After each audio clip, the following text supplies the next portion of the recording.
In this video, we're breaking down how to do quarterly planning with your remote team, what matters, what works, and what usually falls apart. Remote teams are not new, but planning with a remote team is still where a lot of companies struggle. It's easy to set goals on a call, nod along, and leave feeling aligned, only to realize 2 weeks later that people understood the plan in completely different ways. That usually happens because remote planning needs more than a long meeting and a shared doc. It needs clear priorities, written context, strong ownership, and a rhythm that keeps the plan alive after the kickoff call ends. So today we're going to use 4 pillars: clarity, ownership, async communication, and follow through. If you get those right, quarterly planning becomes less chaotic and a lot more useful. I'm Erin from Paired. Let's get into it. The first pillar is clarity before goals. Before you start planning the next quarter, take a step back and look at what actually happened last quarter. A lot of teams skip this because they want to move fast, but if you don't review what changed, you end up building a new plan on old assumptions.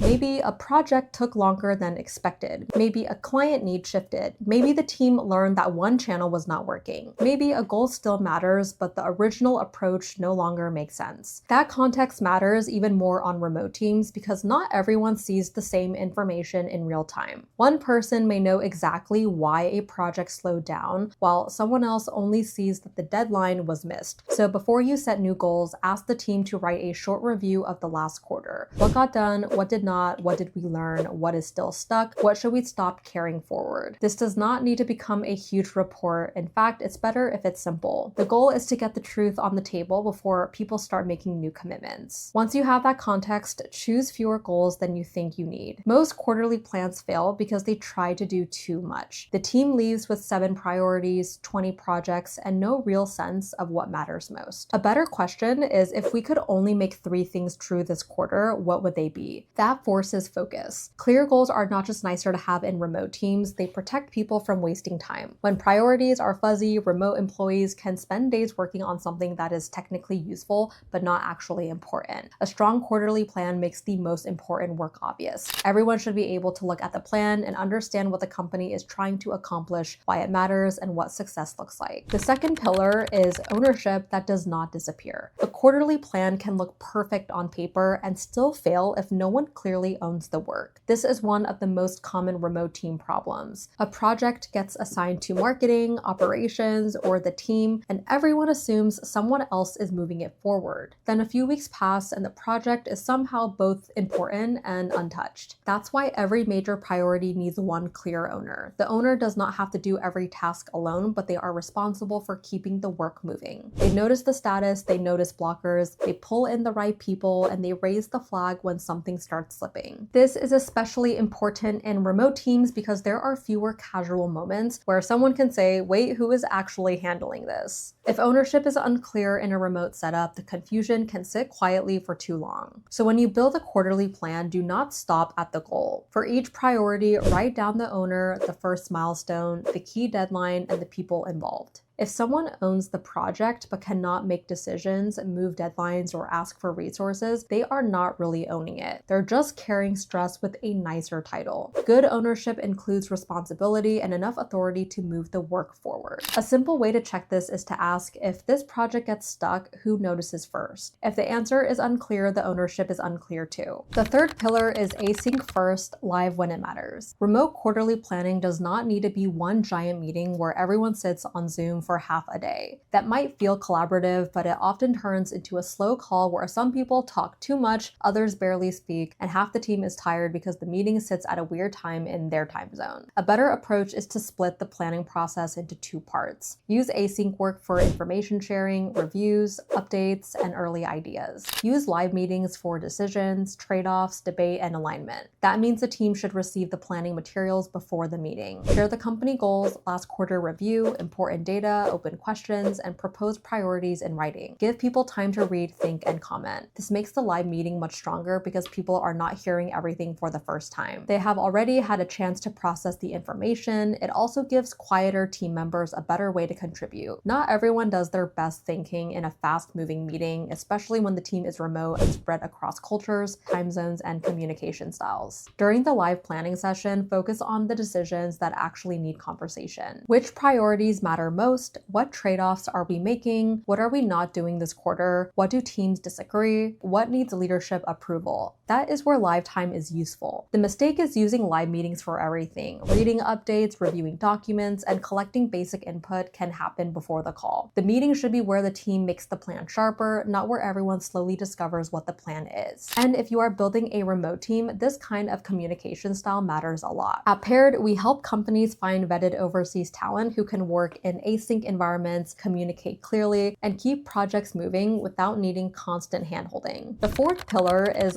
follow through after the kickoff. This is where a lot of quarterly planning quietly dies. The kickoff meeting goes well, the team feels aligned, the plan gets written down, then everyone gets busy, new problems show up, and by week 4, the plan is sitting untouched in a doc no one opens anymore. That does not happen because people are lazy. It happens because the plan does not have a rhythm. If you want quarterly planning to work, you need a simple follow-up system before the quarter starts. It could be a monthly checkpoint where the team looks at what is on track, what is at risk, and what needs to change. The format matters less than the consistency. Remote teams usually do best when updates are written first. A short written update creates a record, gives people time to respond, and reduces the need for extra meetings. A useful update can be simple. What moves forward, what is blocked, what changed, and what help is needed. That's enough. The goal is not to create more reporting. The goal is to catch problems early. If a project is slipping in week 2, you still have time to fix it. If no one notices until week 10, everyone ends up stressed. Follow through also means keeping the plan easy to find. The final quarterly plan should live in one place, whether that is Notion, ClickUp, Asana, Google Docs, or another tool your team already uses. The tool is not the point. There should be one source of truth for goals, owners, deadlines, metrics, and important links. If someone joins mid-quarter, they should be able to open that page and understand what the team is focused on. That is how the plan stays alive. Now that we have the 4 pillars, let's talk about what usually does not work. Long planning meetings with no pre-work do not work. People show up cold, the loudest voices take over, and the meeting becomes a mix of updates, brainstorming, and decisions all tangled together. Too many goals do not work either. If everything is important, nothing is actually important. A remote team needs focus because people are making decisions on their own throughout the week. Big ownership also does not work. If a project belongs to everyone, it usually belongs to no one. Plans that live only in a meeting recording do not work. If people have to scrub through a video to remember what was decided, the plan is already too hard to use. Async only planning also has limits. Written input is great, but some conversations need live discussion. Trade-offs, conflict, and final decisions often need a real conversation so people can ask questions and get aligned. The goal is not to be anti-meeting or pro-meeting. The goal is to use the right format for the right kind of work. What works best is a planning process that feels simple enough to follow and clear enough to trust. Start by reviewing what changed last quarter, then choose a small number of priorities for the next one. Give each major project a clear owner, define the first milestone, and decide what will not happen this quarter so the plan is realistic. Use async work to prepare and live meetings to make decisions. Put the final plan in one place, then review it on a regular rhythm so it does not disappear after the kickoff. That is the core of strong remote quarterly planning. It's not about making the prettiest roadmap, it's about helping people understand what matters, what they own, and what to do next. If you want help finding vetted overseas talent who can work well with remote systems, check out Paired in the description below. I'm Erin from Paired. Thank you guys so much for watching, and I'll see you in my next video.